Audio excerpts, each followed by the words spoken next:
I've been married to my wife Jennifer for the past 5 years. We met each other for the first time when we were both working at the same company. What started as a professional acquaintance quickly blossomed into a deep connection. And after 2 years of dating, we decided to tie the knot. Jennifer is, without a doubt, absolutely drop dead gorgeous. I know that might sound like an exaggeration, but it's the truth. My wife has this natural beauty that turns heads wherever she goes, and I can't tell you how many times I've heard people, both friends and strangers, mention just how stunning she is. It's something that other men have often pointed out to me, almost as if they're in awe that I'm the lucky guy who gets to call her my wife. But to be honest, it's never really bothered me. If anything, I take pride in it. For me, it's not just about her physical appearance. Jennifer is beautiful inside and out. She has this incredible energy, a confidence that radiates from within. She's also incredibly smart, driven, and kind. She's the whole package, and I'm grateful every day that we found each other. And one of the things I love most about her is that she's just as passionate about fitness as I am. Going to the gym and maintaining my own fitness has always been important to me, so it's amazing to have a partner who values the same things. We both share a love for staying active and taking care of our bodies, and that's something that has strengthened our bond over the years. Whether we're hitting the gym for a workout, going for a run, or trying out new fitness challenges, it's something that keeps us connected and motivated. It's a part of our relationship that I really cherish. So while people might see Jennifer's beauty first, I'm lucky enough to know the amazing woman behind it. She has been my partner, my best friend, and someone who has inspired me to be my best self every day since the time we met. This year brought a significant change for Jennifer and me. She was offered a position at another company, one that came with a very high salary and an incredible opportunity for her career growth. When she first told me about the offer, I couldn't have been more proud of her. She's always been hardworking, ambitious, and this job just seemed like the perfect next step for her career. Even though it meant we would no longer be working at the same company, I encouraged her to accept the position. I knew it was a chance that she couldn't pass up, and I wanted to support her in every way I could. From the moment she started at her new job, Jennifer was filled with excitement. She would come home every evening with stories about her coworkers, her boss, and all the interesting things that happened throughout her day. I loved hearing about her experiences. It was clear that she was thriving in her new environment, and that made me really happy. However, with her new job came some changes to our daily routine also. Her work hours are different from mine now, which means I usually get home earlier than she does. Hence, I've taken on the responsibility of cooking dinner each night, which I actually enjoy. It's become a way for me to unwind after my day and do something nice for Jennifer. After dinner, she handles washing the dishes, which is a small way for us to share the household chores. During dinners, we sit down, enjoy the meal I've prepared, and talk about our days. Whether she's sharing the latest office gossip or I'm telling her about something funny that happened at work, these conversations are a way for us to stay connected despite our busy schedules. After dinner, we often settle in for the evening by watching a movie or just spending time together. Sometimes we'll pick a movie we've both been wanting to see, and other times we'll just relax and chat, enjoying each other's company. It's these moments, the everyday, ordinary ones, that I cherish the most. They remind me of why I fell in love with Jennifer in the first place and how grateful I am to have her in my life. However, about 2 months into Jennifer's new job, I started noticing some changes in her that caught me off guard. It wasn't just one thing, but a series of Small, subtle shifts in her behavior and appearance that, when added up, made me feel like something was different. For as long as I've known Jennifer, she's always had a particular style when it came to her work attire. She's a professional through and through, and she's always dressed the part. Typically, she would wear a well-tailored suit or something similarly appropriate for the office, but suddenly that changed. She began wearing outfits that seemed a bit more revealing, or to put it another way, less conservative than what I was used to seeing her in. Instead of her usual suits, she started opting for sleeveless tops and other pieces that showed a bit more skin. Now, I'm not exactly an expert when it comes to women's fashion, and I've always believed that Jennifer has every right to dress in a way that makes her feel confident and comfortable. I know that fashion is personal, and I've never felt it was my place to comment on what she chooses to wear, so I didn't say anything about it. I just quietly observed and kept my opinions to myself. Around the same time, I noticed that Jennifer started waking up much earlier than she used to, about 2 hours earlier, in fact, to get ready for the office. It wasn't just the early rise that caught my attention, but what she was doing with that extra time. She began spending a lot more time getting ready for work, meticulously applying makeup and paying particular attention to her appearance. One thing that really stood out to me was her sudden affinity for red lipstick. Now, here's the thing. In all the years we've been together, Jennifer has never been one to wear red lipstick. Even at parties or special events, she would always go for more neutral or subtle shades. In her words, red was just never her color, or at least that's what she used to say. So seeing her suddenly embrace this bold choice was, well, a bit surprising. I couldn't help but feel curious about what might have prompted this change, but again, I kept my thoughts to myself. I figured maybe she was just experimenting with new styles or trying out a different look for her new job. After all, people change and evolve, and I didn't want to jump to any conclusions. The next thing that really caught my attention was when Jennifer started packing lunch for two people instead of just for herself. Now, both Jennifer and I are really into eating healthy, and to make things easier during the week, I've always taken on the task of meal prepping for both of us over the weekend. It's something I enjoy doing, and it ensures we have nutritious meals ready to go without the need to cook during our busy work days. I've always kept a close count of our meals, making sure we had just the right amount to last us through the week. But then I started noticing that our prepped meals were depleting faster than usual. At first, I didn't think much of it. I just figured maybe we were both eating a bit more or that I'd miscounted somehow. However, when I found myself needing to cook additional meals midweek, a situation that shouldn't have happened if I had prepped enough food, I realized something was off. One evening, I decided to bring it up with Jennifer. I casually asked her if she was feeling hungrier lately or if perhaps she was taking extra lunches to work. I tried to make it sound as light as possible, not wanting to seem accusatory or overly concerned. After all, it was just food and I didn't want to make a big deal out of it. To my surprise, Jennifer seemed a bit hesitant at first, but then she admitted that she had been packing lunch for a coworker. She explained that there was someone in her office who didn't like to eat much and often skipped meals. Jennifer, being the kind and considerate person she is, didn't want her coworkers to go hungry, so she started taking an extra meal to share with them. I understood where she was coming from.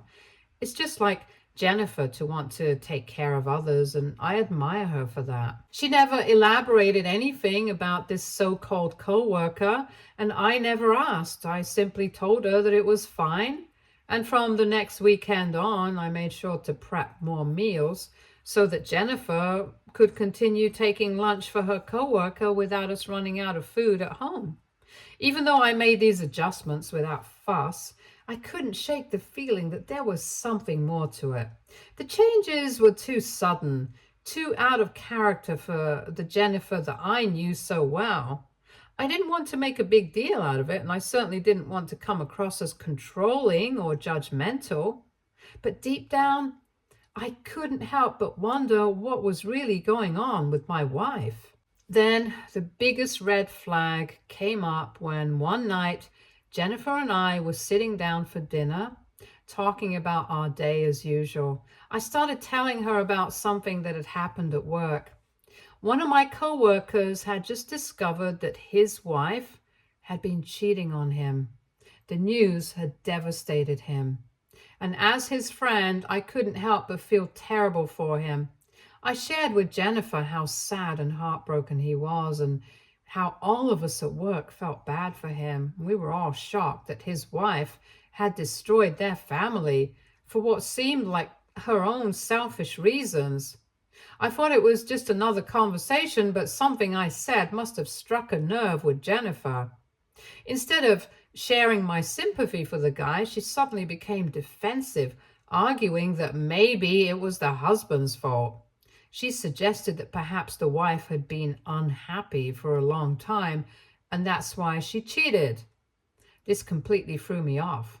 It wasn't the reaction I was expecting from Jennifer at all.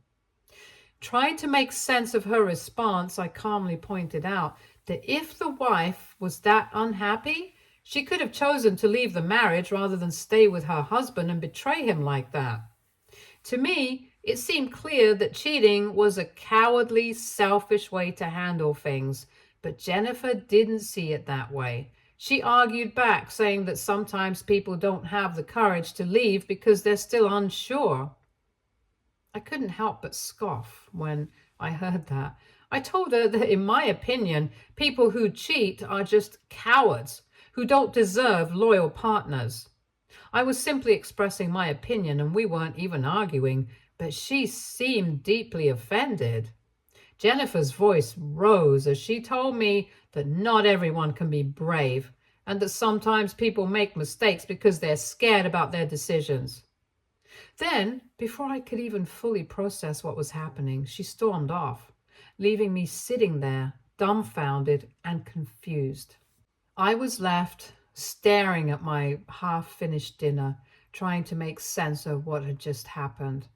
I had no idea why Jennifer was so bothered by this conversation, but it made me question what was really going on with her.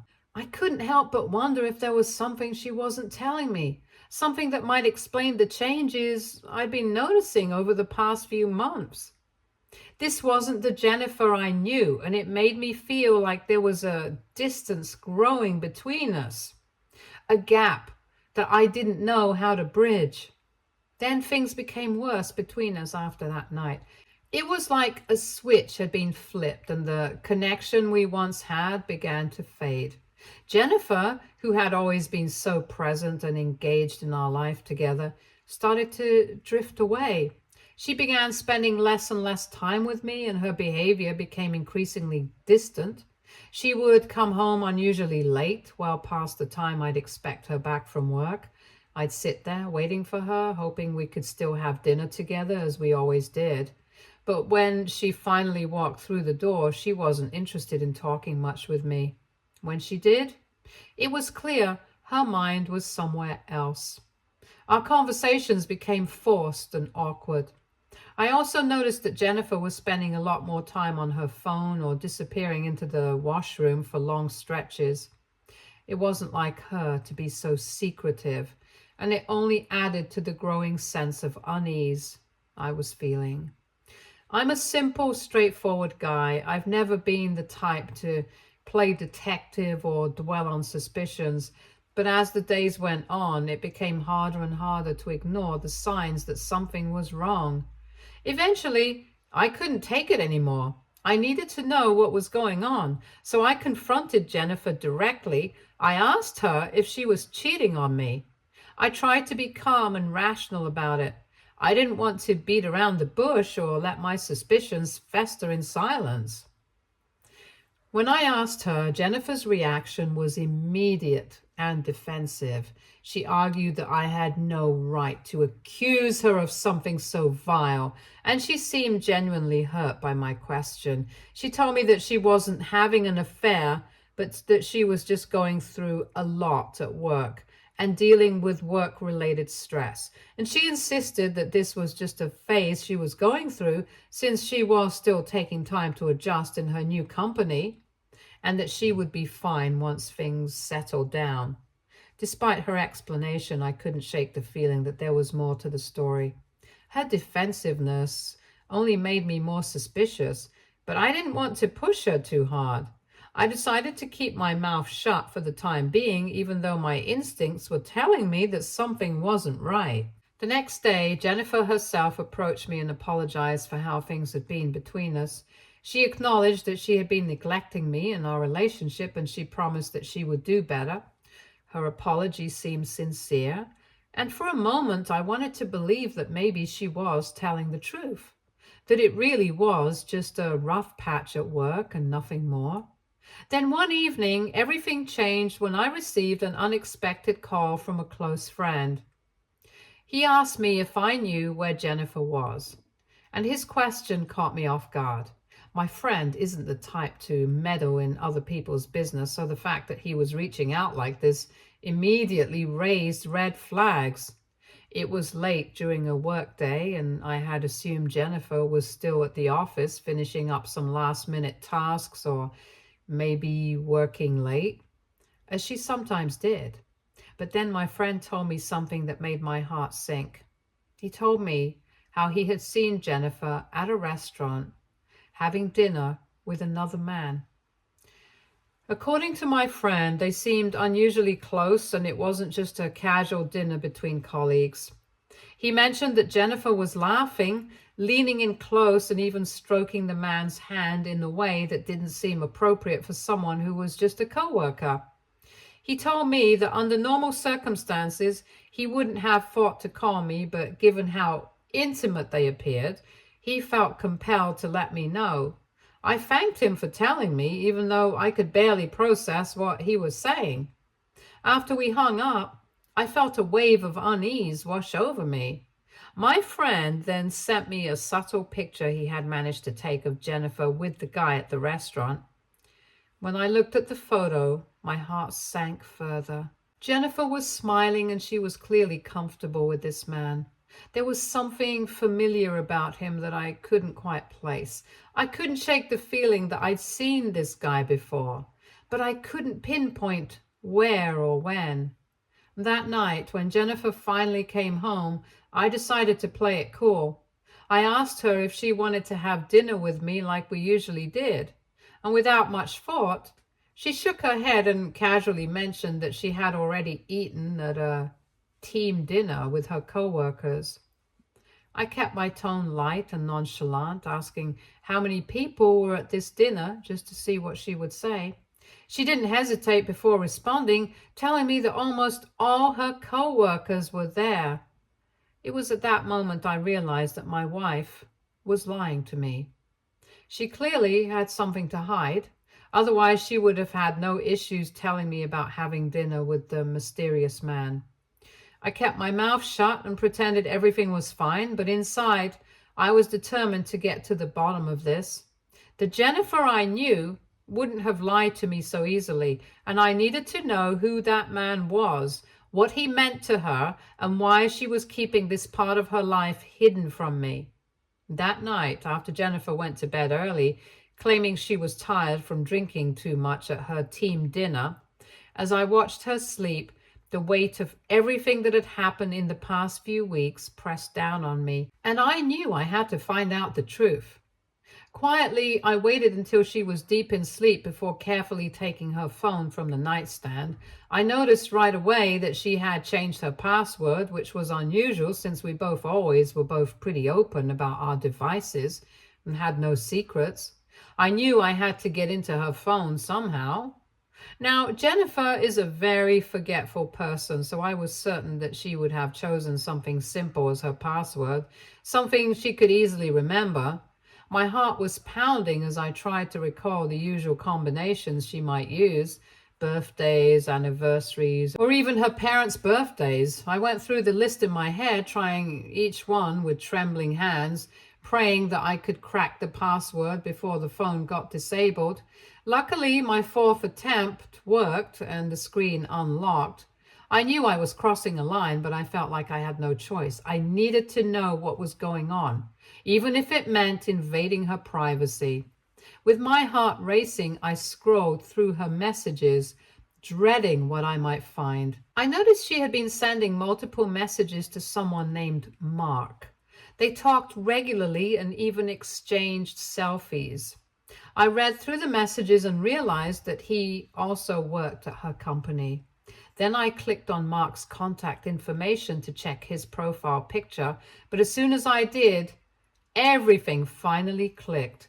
This was Mark, the very same guy Jennifer had dated back in high school. They had been high school sweethearts, inseparable until he had to go abroad because of his family's decision. I remember Jennifer telling me about him when we first started dating. She shared how they had tried to make the long distance relationship work, but eventually they had to give up because the distance was too much to handle. It was a story from her past, one that I had thought was long behind us. But here he was, back in her life, and it was clear from the messages that their connection had rekindled. My hands shook as I read through their conversation, each word feeling like a dagger to my heart. They weren't just catching up like old friends. They were talking in a way that made it clear there was something more between them now. The way they addressed each other, the way they reminisced about old times, and the way they talked about their feelings. It was all too much to bear. My wife sent him a morning selfie every day after she would get ready for work, and he would reply back saying how beautiful she looked. They had also sent some inappropriate messages to each other, which made me almost puke. The worst part was that there were a few pictures of them in a hotel bed, just kissing and gazing into each other's eyes. It was like a nightmare coming to life. The woman I loved, the woman I had built my life with, was cheating on me. I felt a wave of betrayal, anger, and sadness wash over me as I realized that everything had changed. Jennifer hadn't just been hiding this from me. She had been lying to me, to my face, while she rekindled something with a man from her past. I took screenshots of all her chats with me and sent them to my phone. I then wiped off the evidence from her end so that she would never find out that I now had evidence of her cheating. I carefully placed her phone back on the nightstand, my mind racing with 1,000 thoughts. I wanted to burst out crying. But despite everything I had uncovered, there was still a very small part of me that hoped that maybe, just maybe, Jennifer still cared about me and wasn't really going to leave me for this guy. I didn't want to believe that our years together could be so easily discarded. I wanted to fight for our relationship, for us. So for the next few days, I kept to myself, trying to come to terms with the facts about her affair. As much as I wanted to give up, I still loved Jennifer and wanted to see things through. And during this time, I was quiet and distant, and I could tell that Jennifer noticed something was off. But she never asked me anything about it. She just didn't seem concerned about me any longer. Then about a week later, Jennifer told me that she had a work trip coming up. I pointed out how this work trip coincidentally fell during our anniversary, hoping to get some kind of reaction from her, something that would show she still cared about us. In my head, I had been planning to host a small party with our family and friends, something to remind us of the bond we shared, to remind her of the life we had built together. I had been with her through so much, standing by her side through thick and thin, and I couldn't understand how she could so easily push me aside for the other guy. Jennifer claimed that she had no idea that our anniversary was coming up, which hurt more than I could put into words. How could she forget something so important to us? She offered a half-hearted apology, saying she was sorry to miss it, but then, seeing my disappointment, she immediately backtracked, saying that she would talk to her boss and try to come back home one day before our anniversary so that we could celebrate it together. I told her about my plan to invite some of our family members and friends, and she immediately agreed, telling me that it was a great idea. Hearing her reaction, I felt hopeful, so I went ahead and invited people as planned.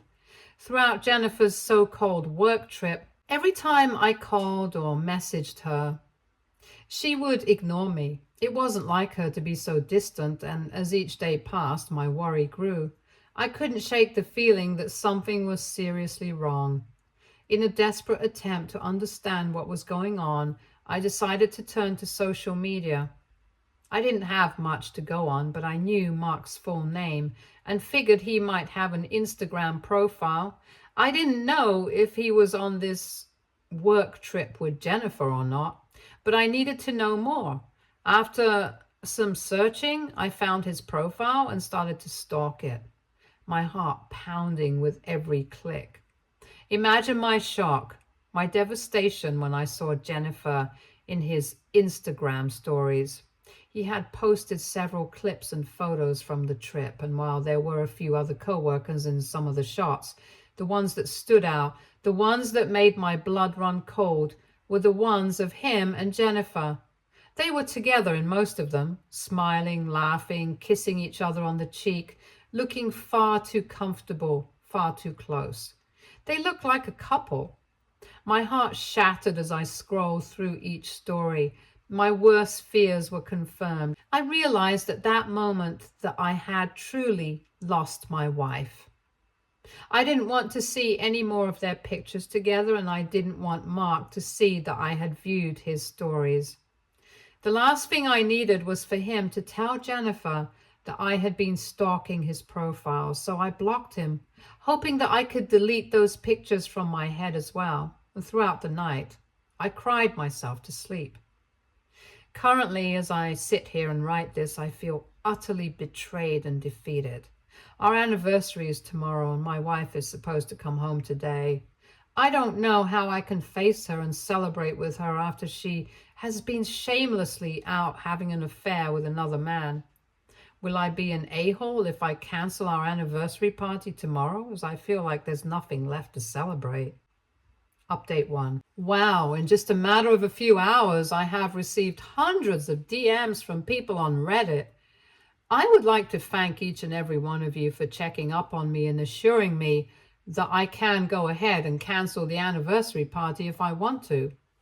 I did send out a group text earlier saying that the party is cancelled. However, people have been calling me and asking if something is wrong. I don't have the heart to tell anyone anything until I have confronted Jennifer. Today, when my wife returned from her work trip, she was really upset with me for cancelling the party without discussing it with her first. She believes some of our family members now think something is up. I've tried to bring up the work trip to get her to talk about Mark, but she's stonewalling me and keeps saying that we can talk about her trip after the party. She has been insisting to me that we go ahead with the party as originally planned. Update 2. It's been a week since I last updated. I listened to some of your advice and decided to be petty, just like my wife, to teach her a lesson. I agreed to host the party as planned, and I asked her to re-invite everyone.